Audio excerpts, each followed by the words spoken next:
One. Today, we are joined by Mike Barra, a New York Times bestselling author and lecturer. Mike began his writing career after spending more than 25 years as an engineering consultant for major aerospace companies, where he was a card-carrying member of the military-industrial complex. A self-described born-again conspiracy theorist, Mike's first book, Dark Mission, The Secret History of NASA, co-authored with Richard C. Hoagland, was a New York Times bestseller in 2007. Mike has made numerous public appearances lecturing on the subjects of space science, NASA, physics, and the link between science and spirit, and has been a featured guest on radio programs like Coast to Coast AM with George Noory, and he's also a regular contributor to the History Channel programs Ancient Aliens and America's Book of Secrets, both of which are now showing on the H2 channel. In his new book, Ancient Aliens on the Moon, Mike brings us a lavishly illustrated volume on ancient alien structures on the moon. Details are available at his website, mikebarra.blogspot.com. In the book, Mike looks into the history of lunar anomalies and the early NASA programs. He's been getting some flak attacks from NASA over this book, and he's here today to tell us why. Mike, welcome to Revelations. Thank you for having me, William.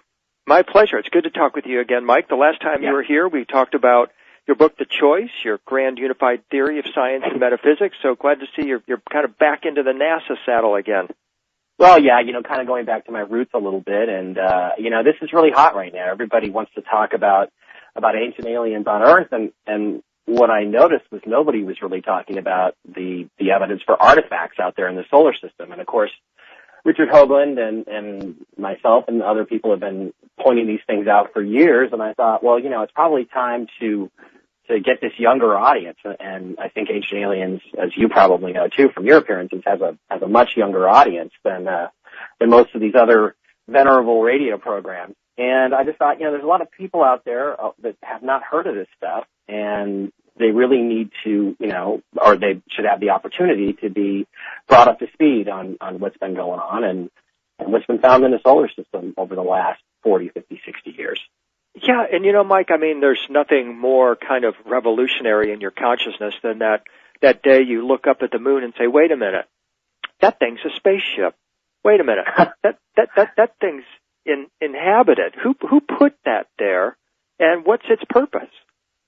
Yeah, and the thing is too is that there's so many numeric coincidences about the moon that it just really becomes obvious to anybody who's a symbolist like you are. It becomes very clear very quickly that it can't be there by accident. We depend on it for so many aspects of our existence here on the Earth, and without it, I don't think life would even be possible here.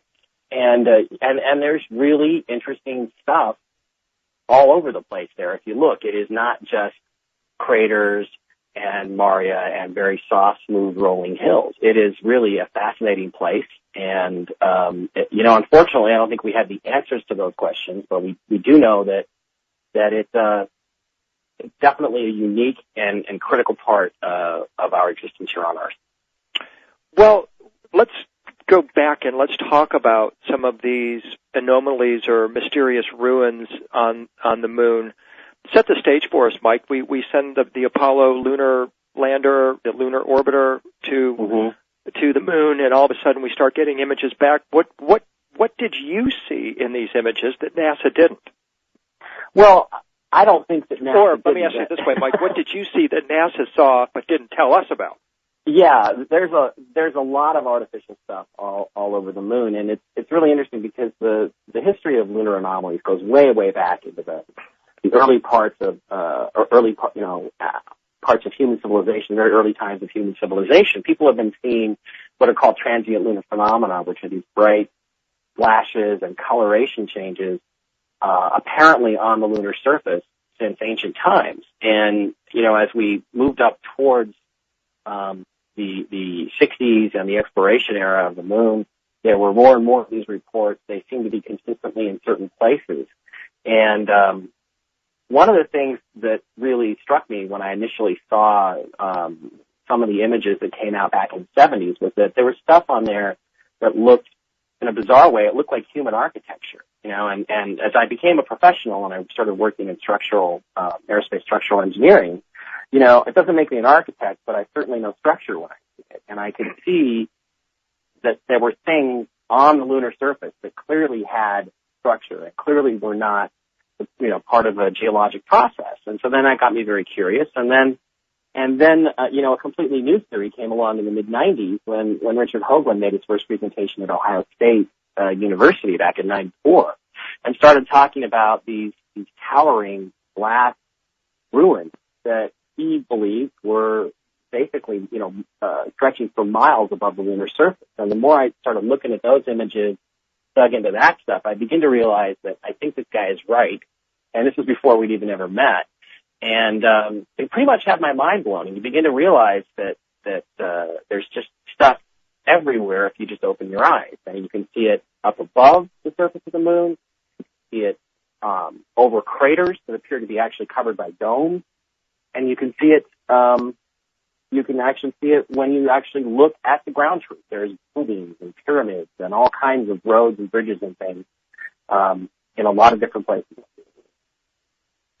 And so, what happened? I mean, are these ruins, Mike, or do you believe that these locations, these architectural features, are actual working locations today? Well, a lot of them appear to be ruins, and I would have to say that the vast majority of it is ancient, very ancient stuff. It's hard to tell from a still photograph if the site is still active. There's a lot of areas that are in where there's obviously stuff that appears to be in a state of fairly dramatic disrepair. There are gaping holes in the lunar surface, and underneath that you can see webbing, and you can see these crisscross girders and things where they actually appear to have built bases up, on the rims of craters. For instance, if you go look at pictures of the rim of Copernicus, there are lots of places there where you can not only see what are clearly artificial structures and tubes and these long things that look like some sort of drill, but you can also see gaps and holes in the lunar surface, and you can actually see into these holes and see where there is structure there. Another example would be the recent mission where they launched the probe into the crater at the south pole of the moon, and when they enhanced, they were looking for this plume. They expected this big plume of debris to come up, and nothing happened. It was like basically, throwing a rock into a tar pit. It just disappeared. And when they enhanced the area where they thought they should see a plume, what they in fact saw again was these gaping holes in the lunar surface, and underneath that you can see geometric crisscross, obviously artificial structure. NASA even released this and just kind of didn't mention that stuff. So it's really just that there's stuff almost anywhere you look, and it does appear most of it to be in ruins.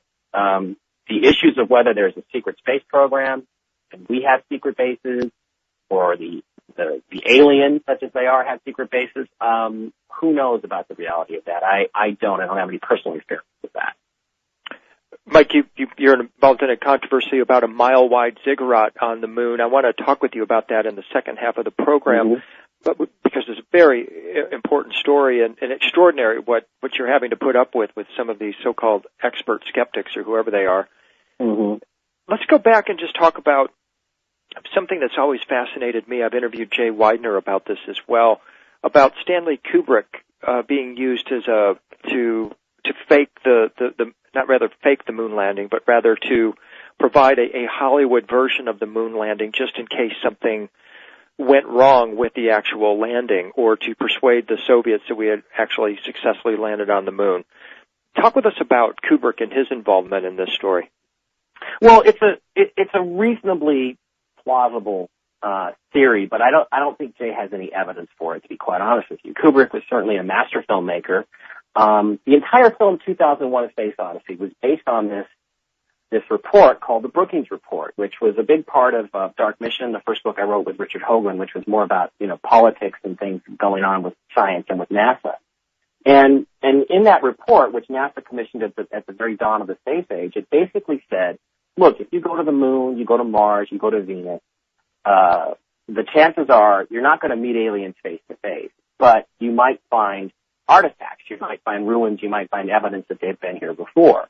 And if you do that, you should seriously consider whether or not you should tell people, and especially whether or not you should tell people without an adequate period of emotional preparation for the revelation, which, of course, many people think that's what we've been going through. And so a lot of people look at 2001 as a film that might even be within the context of that. It might be something that actually has to do with this preparation period.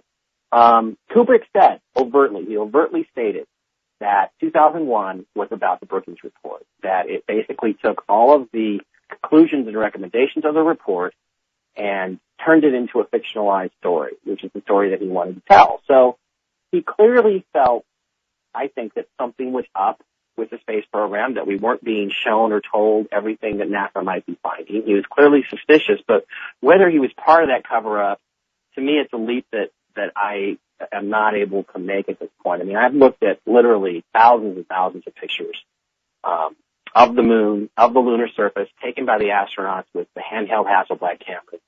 And I don't really see any evidence to support the idea that any of these images were faked, or that even the films from the lunar surface, the live transmissions, were faked. I do see and have seen what I consider to be circumstantial evidence that they were very careful about making sure that we didn't see anything we weren't supposed to see. But that's about as far as I can go on, Colin. Neil Armstrong was, of course, the first astronaut, the first person to walk on the moon. He died August 25th, 2012. Do you think Mr. Armstrong had a Dave Bowman moment on the moon when he looked into something and might have seen something full of stars or something anomalous like that? Well, there's always the reports that supposedly he said something to the guys in Mission Control about when they first landed, about them being on a crater. Now, there being spaceships on the rim of the crater in front of them. Now, I do have a friend named Ken Johnson Jr. who used to work at NASA at that time, and he was a test pilot. He was an aerospace or a fighter pilot who was part of the training program for the astronauts and essentially taught Neil and Buzz and all the other guys that landed on the moon how to fly the lunar module, what everything did. And he said recently to me that the rumor was very hot in NASA at the time that once they landed on the moon, and Neil Armstrong said, Tranquility Base here, the Eagle has landed, that he then immediately switched over to a private channel. Now, people don't really commonly know this, but all the astronauts had a private channel that went directly to their doctor. In other words, a private medical channel that nobody could monitor, where they could talk to the doctor on staff about their physical state or anything that was going on with them. And this was a very, it was an encoded private channel. And the rumor sprung up immediately in NASA that he did transmit this, that he switched over at that point to the medical channel and he told the doctor, hey, get the word out there. They followed us all the way down. There's two of them on the rim of the crater, and they're enormous, and they're scary, and they're watching. So whether that happened or not, I don't know. What I will tell you is I do believe my friend Ken. I think he's a very reliable person. He doesn't make stuff up. And if that was the hot rumor around NASA at the time, to me it gives it a lot more credence than just the stuff that sort of evolved on the internet at a later time. Mike, we have to take a quick break. When we come back, I want to talk with you about the theory that the moon would have been an ideal place for an alien species involved in genetic experimentation on Earth to have set up a base. I want to get into that Daedalus ziggurat controversy that you're involved in as well. This is Revelations. We'll be right back.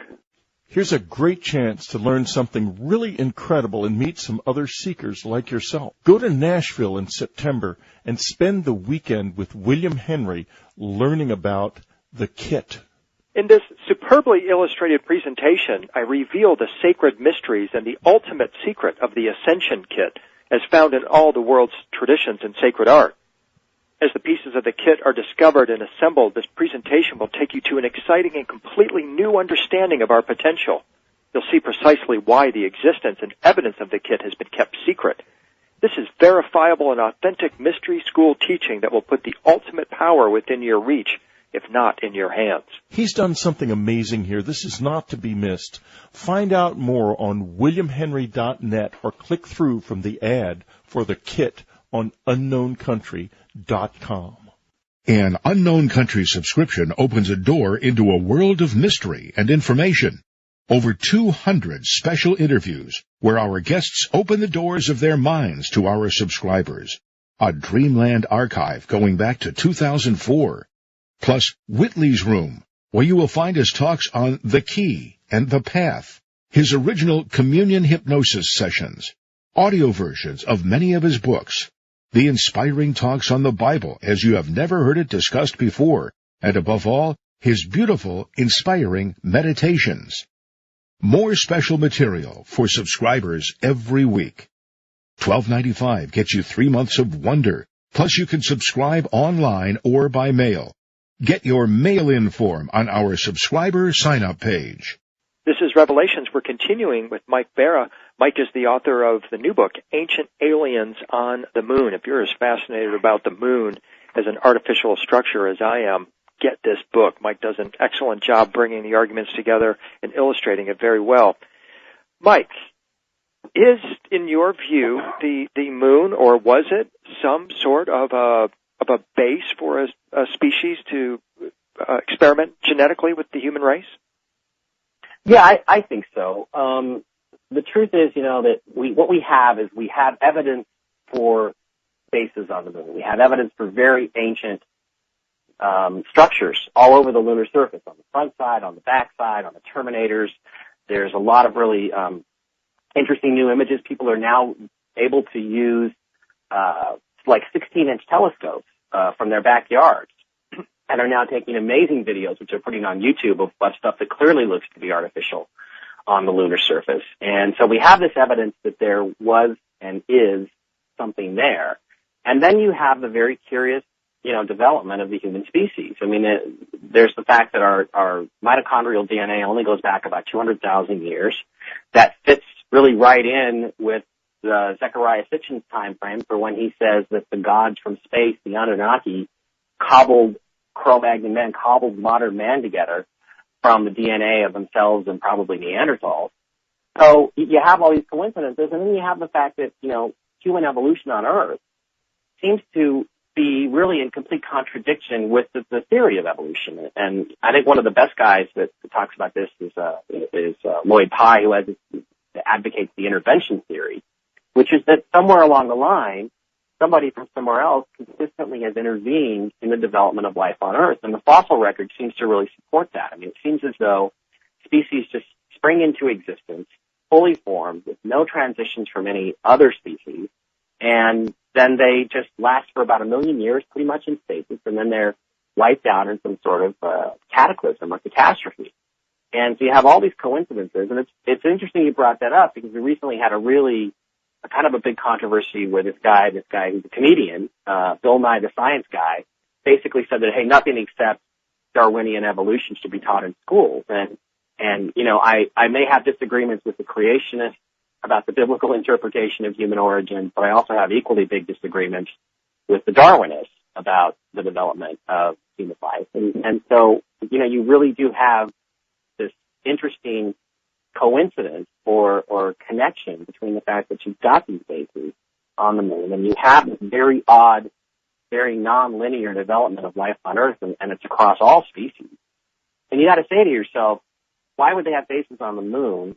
But if they were there, what were they doing there? And whatever they were doing there must have had something to do with what was going on the Earth, because the moon is not a particularly exceptional satellite, beyond the fact that it is, unique in our solar system in terms of its size, position, and proximity to the only planet that we can say for sure has higher forms of life, which is the Earth.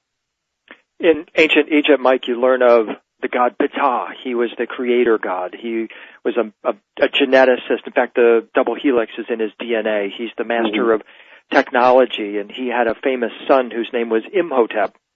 Not his literal son, but a student of his, a protege, if you will. And Imhotep was sort of the Leonardo da Vinci of ancient Egypt, a Renaissance man who built the first step pyramid at a place called Saqqara, and which was a site devoted to human resurrection. And he builds this ziggurat there.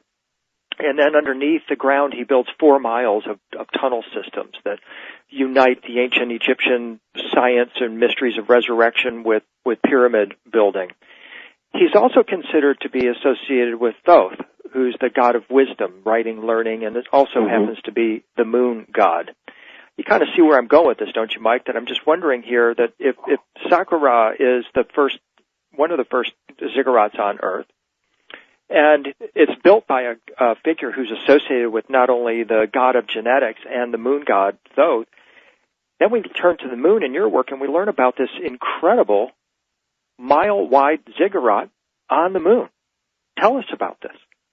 Well, it's an interesting thing. I was working on the book, and I was getting to the end of it, and up against the deadline, and I was actually doing a search.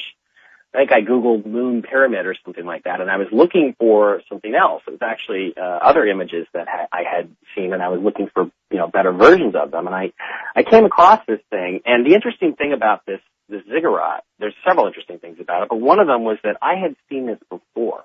I saw this back in the 1990s, in the very early days of the internet, and that when I saw it, I instantly recognized it because I'd had it at one time.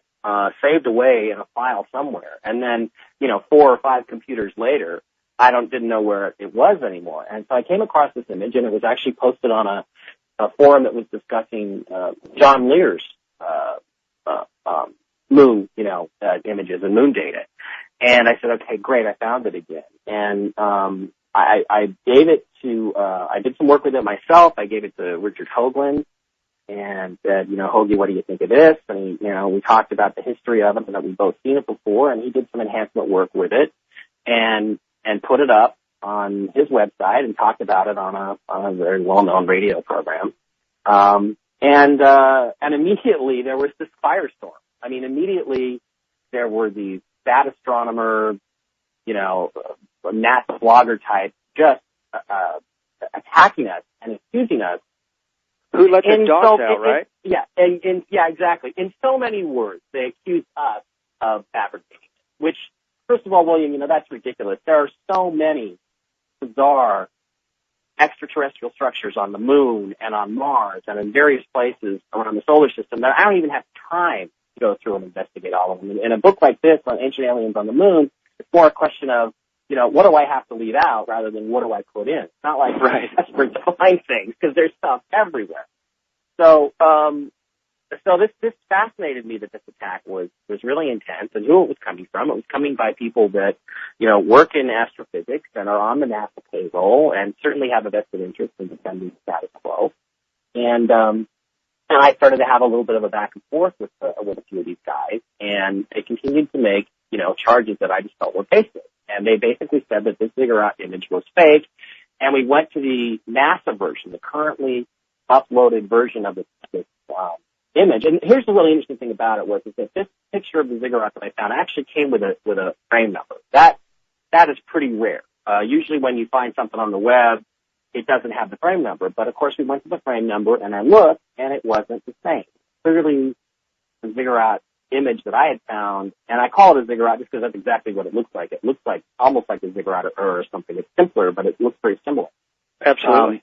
And the interesting thing, too, is as a symbolist, you'll really appreciate this. It's actually on the backside of the moon, pretty much at the antipode from a triangular crater on the front called Eucurt, and both of those locations are kind of at the 0 point. If you were to stand pretty much dead on the middle of the Earth and look straight up at the lunar disk, and just imagine a line going from your eyes straight through the front of the moon to the back, that is the location. So it's a pyramid or a ziggurat placed essentially at the 0 point on the backside of the moon. And again, and I looked at this image, this AS 11385564, and there were all kinds of other vehicles and structures and bizarre things. There's a thing that looks like a flying saucer in a hangar up on a mountainside. It's just really an interesting image. But the ziggurat had sort of disappeared. It hadn't completely been erased, but it had been modified. And so when I started to play with the image, I realized what they had done was that they had taken a lot of the contrast out of the image to make certain features stand out. Your eye has to have visual cues. You have to be able to see shading to determine shape. And the other thing that most people don't realize is that not everybody in the human race can instantly do 3D projection in their head. That's why not everybody can be an engineer. So only about a third of the population is able to do this. But what I noticed was they had taken the contrast and really flattened it in this area. And then in a couple places, they actually just took a paintbrush and painted in fake shadows and fake craters. And they had done this actually all over the image. And again, I just lightened the image up, and you can very clearly see where they very crudely took a paintbrush tool and just blacked out the shadows and the craters. And the thing is that a couple of the key features, the western wall and the side of the temple area, are in shadow. So once you draw over them with a black paintbrush, it's not going to look anything like the ziggurat. So I posted that, and there was some back and forth, and the NASA guy responded again and made a number of claims. And he set out 3 standards which had to be confronted or proven to him before he would change his opinion. And I knew that I had the evidence to shatter all 3 of them, because there were a series of photographs of this area. And if you look at the photographic map, you can see that there were 2 sets, a series of images taken of the specific area, and several of them showed this ziggurat area. And in all of them, it was now kind of a whitewashed version, completely different from the one that I had found. But what they didn't know, or what they didn't catch at NASA, was that there was another series. All 3 astronauts of Apollo 11 had been using cameras out the window, taking pictures of this specific area around the crater Daedalus. And they had not touched or had not altered 2 of the other images that showed the ziggurat pretty much exactly like it looked in the image that I had. So what I realized was that was on a different footprint map, and they had obviously just kind of blown it and missed it and not known or not realized that there were these other 2 images, and they slipped through the cracks. So anyway, the controversy went back and forth, but I mean, there's just been crazy stuff going on. People creating fake Facebook profiles, befriending me on Facebook, then coming in and attacking me, calling me all kinds of names, attacking my twin brother, attacking him for being my brother, for the fact that I'm a quote fraud for putting this image out there. Going into stalking me on Twitter, stalking me on Facebook. They've even gone and written letters and emails to some of my Facebook friends, female friends of mine on Facebook. They have gone in there and told them what a terrible person I am and called me all these names and everything. So it's just been really kind of a crazy thing. But I did write a very extensive rebuttal, which is on mikebera.blogspot.com. And I think I pretty much blew all 3 of his arguments out of the water. And again, what I like about this image, and why I think it is legitimate, is that it shows signs to me of having been scanned from an original photographic print. And if, for instance, I had my friend Tom Johnson I mentioned earlier, he got a set of, or at least at one time he had a full set of first generation photographic prints from the Apollo program of all the handheld photography. And unfortunately, he doesn't have this particular image. But what you see is that, when a photo is stored in a photo album for 20 or 30 or 40 years and the albums are stacked on top of each other, there's these little sticky spots that are there to attach the photo so they don't slip. But after years and years and years, if you have a blank page on the opposite side, that'll get pressed up against the photo and it will leave kind of an impression on the photo. And this ziggurat image has those little dots of impression. So one of the arguments was with what this NASA guy, Dr. Stuart Robbins, is arguing is noise in the image is actually just this photographic residue from being stored in a photo album. And I think what happened with this is, somebody was scanning through Grandpa's old photo album from his days at NASA, and they saw this and they went, holy crap, that's a pyramid, and scanned it and put it on the web. So anyway, it's a long story, but it's a really raging controversy. And to me, the reason why there's so much of a firestorm over it is because they realize that if this image is legitimate, then the thesis is proven that there are artificial structures on the moon. I think that's why there's so much intensity. And it opens up so many questions. Who built them? Where are they now? And when are they coming back? So right. In the few minutes we have left, Mike, let's talk about maybe the political consequences of what you're talking about here, and how the new race to return to the moon could have a hidden agenda behind it. Yeah, it certainly could. And, the question is, again, are these rumors that we were warned not to come back, are they true? And if so, then why are the Chinese and the other nations so anxious to get back there? And, it's a question that I really don't have a solid answer to, but I think that eventually we will go back. And the question is, is there some sort of quarantine to keep us here on the Earth, or has that been lifted and we're now going to be allowed to go back? I don't know. I do know the current president has pretty much gutted the space program, but I don't think he's going to be around much longer as president, to be quite honest. So I think that we'll have to look at the next administration and see what they want to do about exploration. But the thing is that I think is really important is, and I know that we're in this 2012 era, this 2012 energy field, and it's not going to end on December 21st of this year. It's going to keep going. And to me, the really important thing is the fact that we have this pressure that is really forcing us as a race to examine things that make us uncomfortable. And the ziggurat and ancient aliens on the moon make a lot of people uncomfortable. And other revelations that are going to come out are going to make a lot of people uncomfortable. And when people get uncomfortable, they tend to sort of lash out. So you have this polarization. And that, I think, is being reflected in the current political environment. So we have a very strong polarization. We have a decision to make. We have a choice to make, as I put it in my book, kind of about 2012. And I just feel like we're really going to be we're all going to be taken out of our comfort zone here in the next 5 or 10 years. Well, Mike, thank you for being here with us today to kind of help us open our eyes just a little bit more and kind of reduce maybe some of that discomfort. Knowledge is power, and we need all the knowledge we can get right now. And I appreciate the work that you're doing on this. And you're out on the front line. You've been taking some hits, but you're standing strong, and I really applaud you for that, Mike. Thanks. I appreciate that, and I need all the support I can get. And, it really does take a lot to light my fuse, but once it gets lit, I hit back pretty hard. And, but again, as you know, and as other people that are in this business know, the guys that want to suppress truth and suppress knowledge and suppress advancement, they just will keep coming at you with one thing after another, and they want to try to keep you from moving forward by doing nothing but responding to them. So you got to pick and choose your fights, I think, in the situation. I appreciate the support a lot. The book is Ancient Aliens on the Moon. You can get it now on Kindle. Please visit Mike's website, mikebarra.blogspot.com. Mike, we'll look forward to talking with you soon.